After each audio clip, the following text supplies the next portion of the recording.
How did you deal with the transition out of rugby? Because it's as you said, it is a lifestyle sport. It's a huge component of your day to day. There's a lot around the sport that you can do around the fringes, which means that whilst obviously training time is limited because you're getting bashed about the whole time, the skill work in the scrum half position you can do. There's time you can spend on X, Y, Z. You can always be doing something. You can always be having a couple of pints here or there at the club level. Obviously less so when you're at captaining international level. But the transition, it was a wrist injury, wasn't it? It was recurring wrist injury, and I can imagine the iterations of trying to make it work, trying to see a way out to get back onto the pitch, the frustration that must have come when you were told you didn't decide, you were told that's it, isn't it? Yeah. What was the initial spike in emotion that came with that, and then how did you reframe it into ultimately launching the first business? How long have you got? Fergus, I've got, having listened to a lot of your stuff, a lot of your background, your hinterland, like there are some real crossovers, primarily focused around Newcastle, right? My career ended at Newcastle with a one-off injury to my wrist that went from professional rugby player one day to not the next day. And, to give the context, professional rugby, structure, right? And I'm sure now it's an email PDF, but in those days it was probably an email PDF, but an A4 piece of paper handed out on the day after a game to say this is the structure for the following week, where to be, what time, what you're doing, what you're wearing, how long it's going to last.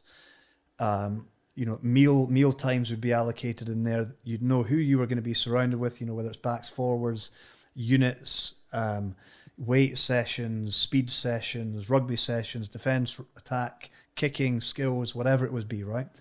Meal times built in there, analysis, etc. Everything structured, colour-coded, and you are there.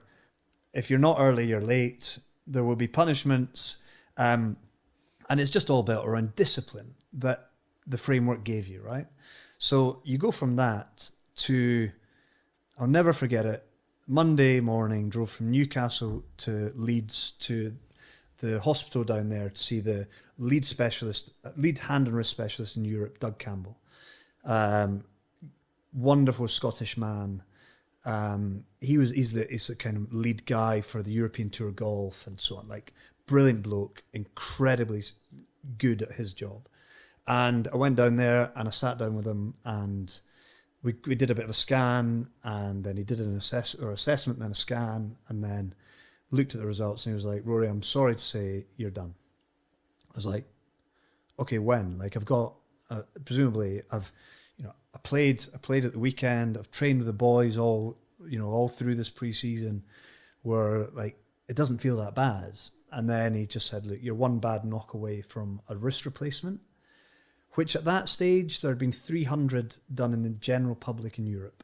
Right. Okay. So, you're not talking elite sport, you're not talking rugby, you're not talking someone who needed to chuck, 80, 90, 15 to 20 meter passes per game with a snap of a wrist, right? Yeah. It's so it was immediately like, fuck, this is serious. So that was it. And then got back in the car with head physio, drove back up to Newcastle, and I walked into Kingston Park, into Dean Richards' office, director of rugby, and by then I think the physio had spoken to him. So he said walked in, and Dean kind of mumbled, so I gather you're done.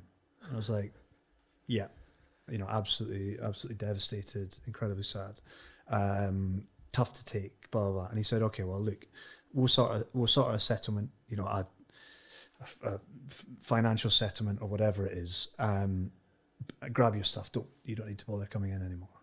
I was like, right, okay. I'd really like to come in and say, let the boys know, because as far as they're concerned, I played the game on the weekend, didn't go off. They're none the wiser. And for my own peace of mind, I'd like to be able to, talk to my teammates. And then the Tuesday morning, I woke up and I'd planned to go in, and I saw my A4 piece of paper with a schedule on the bedside table, and I went to reach for it, and I was like, fuck, I don't need that anymore.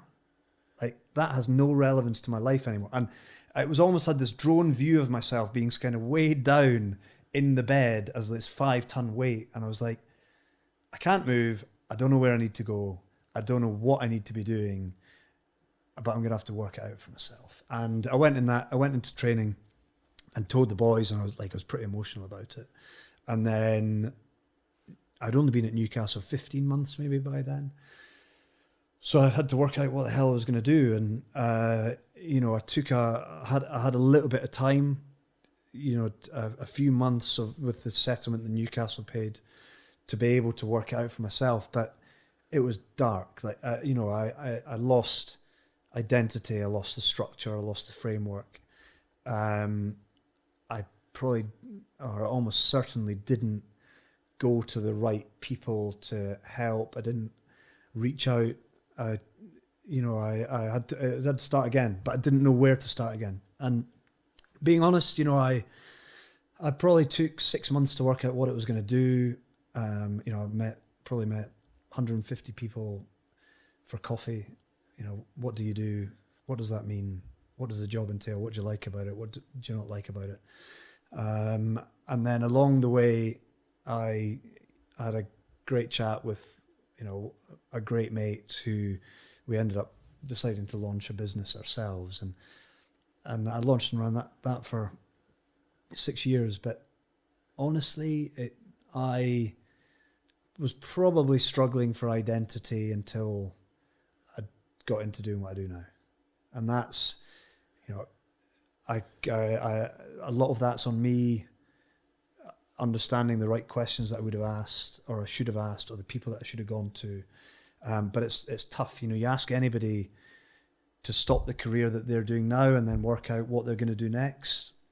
It's got to create something that is going to give you the earnings that you're looking for, the lifestyle that you're looking to give, a sense of identity and fulfillment and purpose.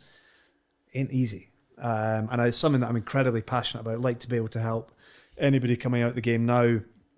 But there's still a lot to do. People are trying really hard, but the people in the sport, I had an MA in business. I have an MA in business studies before I went into professional rugby. Worked with a number of businesses, oil and gas, my brother's business. Did some other bits in there, but until it's your thing, it's so hard to do. But equally, so blessed to have been able to do rugby for over a decade and be paid to do it.